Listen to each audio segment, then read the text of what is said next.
പാകിസ്ഥാനെതിരെ യുദ്ധഭീഷണിയുമായി താലിബാൻ ഭീകരാക്രമണത്തിൽ നിരവധി പാക് ചൈനീസ് പൗരന്മാർ കൊല്ലപ്പെട്ടിരുന്നു. തുടർന്നുണ്ടായ പാകിസ്ഥാൻ തിരിച്ചടിയിൽ 48 താലിബാൻ ഭീകരരും കൊല്ലപ്പെട്ടിരുന്നു.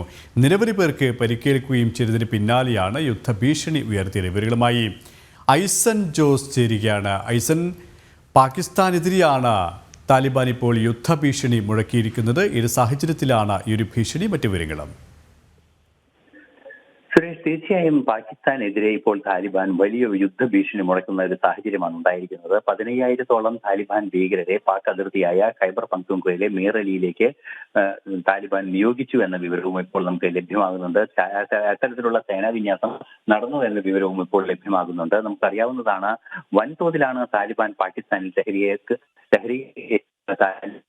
എന്ന് പറയുന്ന സംഘടന പാകിസ്ഥാനിൽ ആക്രമണം നടത്തിയത്. ഈ ആക്രമണത്തിന്റെ പശ്ചാത്തലത്തിൽ നിരവധി പേർ കൊല്ലപ്പെടുകയും നിരവധി പേർക്ക് പരിക്കേൽക്കുകയും ചെയ്തിരുന്നു. അത് ചൈനീസ് പൗരന്മാരും പാകിസ്ഥാൻ പൗരന്മാരുമുണ്ട്.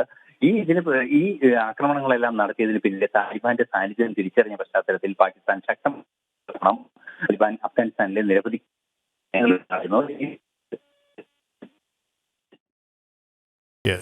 ഐസൻ ജോസാണ് വിവരങ്ങൾ നൽകിയത്.